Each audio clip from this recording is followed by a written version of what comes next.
Shalom, selamat pagi, selamat datang di Renungan Harian Toraya. Sebelum masuk di Renungan Harian Toraya, mari kita berdoa. Bapa di dalam nama Tuhan Yesus, kami akan baca firman-Mu, biarlah firman-Mu tetap tinggal di hati kami. Dan kami lakukan setiap hari di dalam nama Tuhan Yesus, amin. Pembacaan terdapat pada Keluaran pasal 40 ayat 1-16. Mose mendirikan kemah suci, berfirmanlah Tuhan kepada Mose. Pada hari yang pertama dari bulan yang pertama haruslah engkau mendirikan kemah suci, yakni kemah pertemuan itu. Kau tempatkanlah di dalamnya tabut hukum dan kau pasanglah tabir sebagai penudung di depan tabut itu. Kau bawalah ke dalamnya meja dan taruhlah di atasnya perkakas menurut susunannya. Kau bawalah ke dalamnya kandil dan kau pasang lampu-lampunya di atasnya. Kau taruhlah mezbah emas untuk membakar ukupan di depan tabut hukum. Kau gantungkanlah tirai pintu kemah suci. Kau taruhlah mezbah korban bakaran di depan pintu kemah suci, yakni kemah pertemuan itu. Kau taruhlah bejana pembasuhan di antara kemah pertemuan dan mezbah itu, lalu kau taruhlah air ke dalamnya. Haruslah kau buat pelataran keliling dan kau gantungkanlah tirai pintu gerbang pelataran itu. Kemudian kau ambillah minyak urapan dan kau urapilah kemah suci dengan segala yang ada di dalamnya. Demikianlah harus engkau menguduskannya dengan segala perabotannya, sehingga menjadi kudus. Juga kau rapilah mezbah korban bakaran itu dengan segala perkakasnya. Demikianlah engkau harus menguduskan mezbah itu, sehingga mezbah itu maha kudus.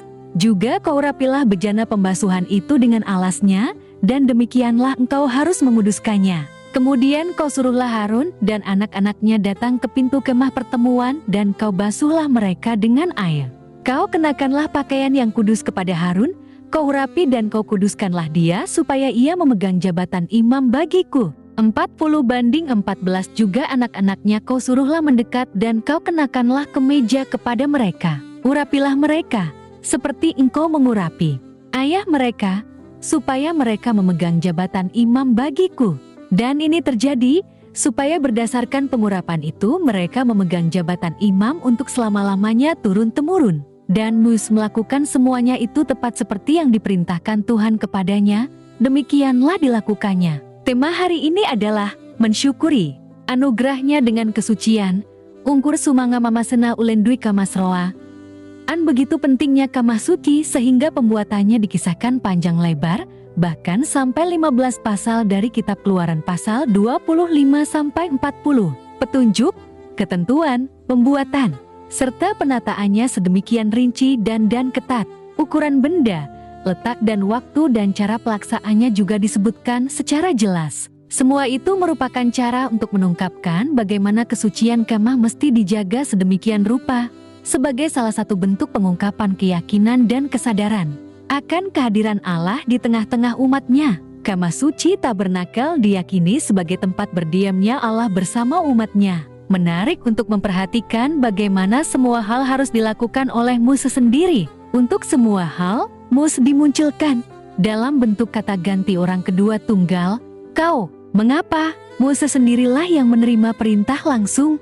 Hanya dia yang diberi kuasa dan tanggung jawab, tidak boleh didelegasikan kepada yang lain.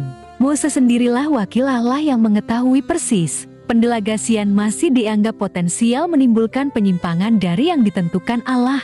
Hal ini pun merupakan satu cara untuk mengungkapkan bagaimana kesucian itu tercermin dan terjaga dalam keteraturan yang ketat, tidak boleh salah. Kesediaan melakukan semuanya, persis seperti yang diperintahkan Tuhan. Ayat 16 menunjukkan bagaimana sosok Mose menghidupi dan menanggapi anugerah Allah melalui ketaatan. Kalau peristiwa keluaran dari Mesir merupakan wujud anugerah Allah, demikian halnya dengan kesediaan Allah berkemah di tengah perjalanan pemukiman, sementara umatnya adalah bentuk lain anugerah Allah. Ia memberi dirinya dialami dalam perjalanan dan keseharian hidup umatnya.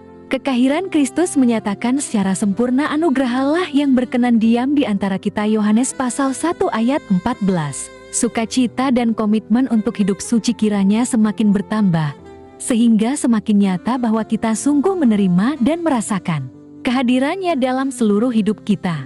Jika Mose menjaga ketat dan melaksanakan persis seperti yang Tuhan perintahkan, kita juga perlu dengan sukacita berjuang untuk kesucian hidup bersama Dia, Sang tabernakel yang hidup itu. Amin. Mari kita berdoa. Bapa di dalam nama Tuhan Yesus, kami sudah baca firman-Mu, biarlah firman-Mu tetap tinggal di hati kami, dan kami lakukan setiap hari di dalam nama Tuhan Yesus. Amin. Selamat beraktivitas, Tuhan Yesus berkati. Amin.